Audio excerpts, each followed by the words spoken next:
welcome to Communicate School of English. I'm Victoria and I'm going to talk to you today about the reading test and one style of question which is sometimes very difficult, and this is the true, false, not given questions.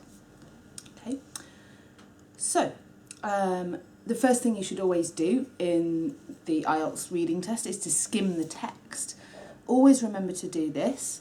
It gives you the general idea of what you're reading about. In our first video there's a little bit of advice on how to skim the text.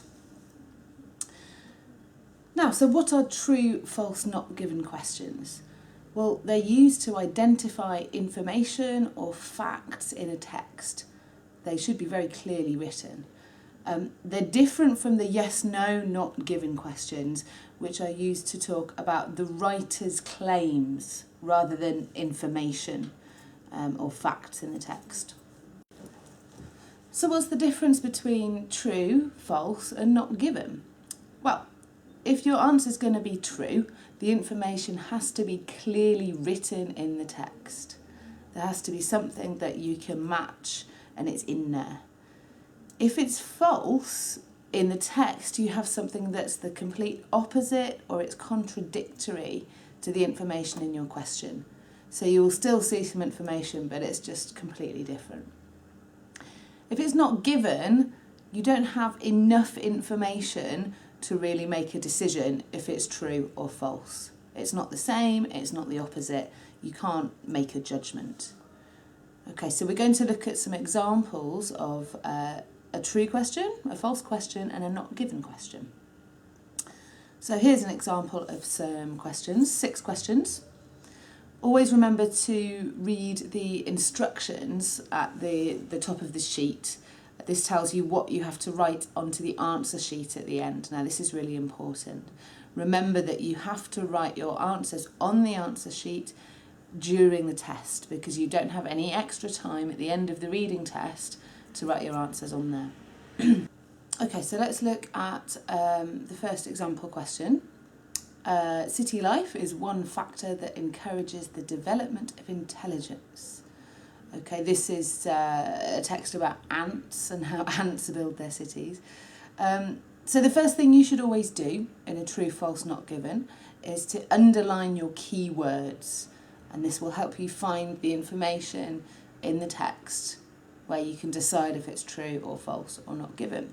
So the keywords in this question are city life, encourages, and intelligence. The next thing you should do is to think of some synonyms, some paraphrases, any kind of connected words for your keywords, because these are the words that you may see in the text. Okay, so some synonyms for city life: urban living, civilization, buildings. For encourage, lots of different synonyms here: help, develop, force, promote, advance, further, nurture. Lots of different words with a similar meaning. And intelligence, we might see words like brain or IQ or intellect, brain power, cleverness. This is what you should be thinking of when you see the questions. You could also think about opposites for your keywords, antonyms. This would certainly help if there's a false question in there.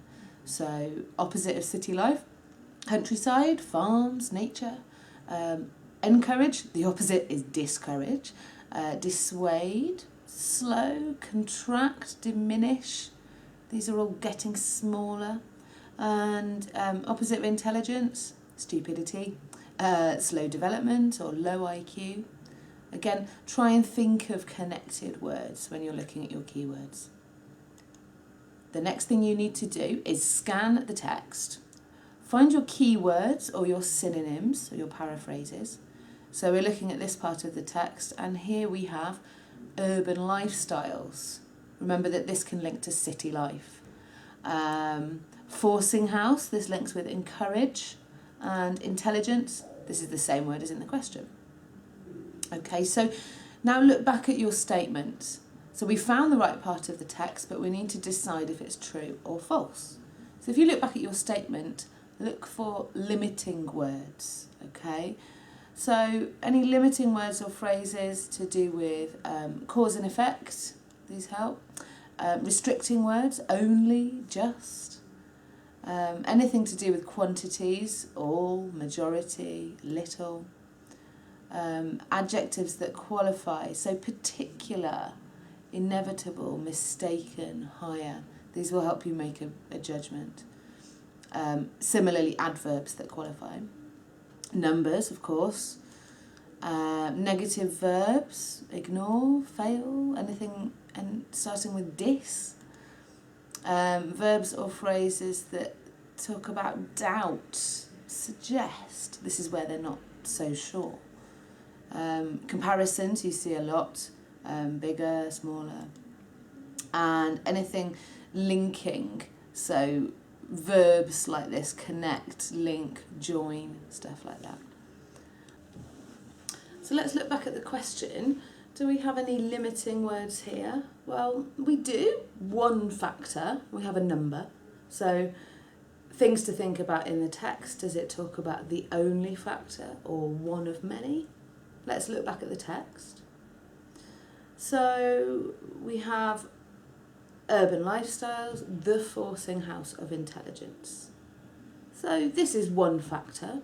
It doesn't talk about any more factors there. So I think we need to mark this true. So for true questions, the fact must be clear. Don't write true just because you know a fact is true. You have to see it written in the text. Remember, this is a language test. If the information in the text matches your statement, write the word true on your answer sheet. Let's look at another question. Okay, question number 5. In one experiment, foraging teams were able to use their sense of smell to find food. So, underline your keywords: foraging teams, sense of smell, and food.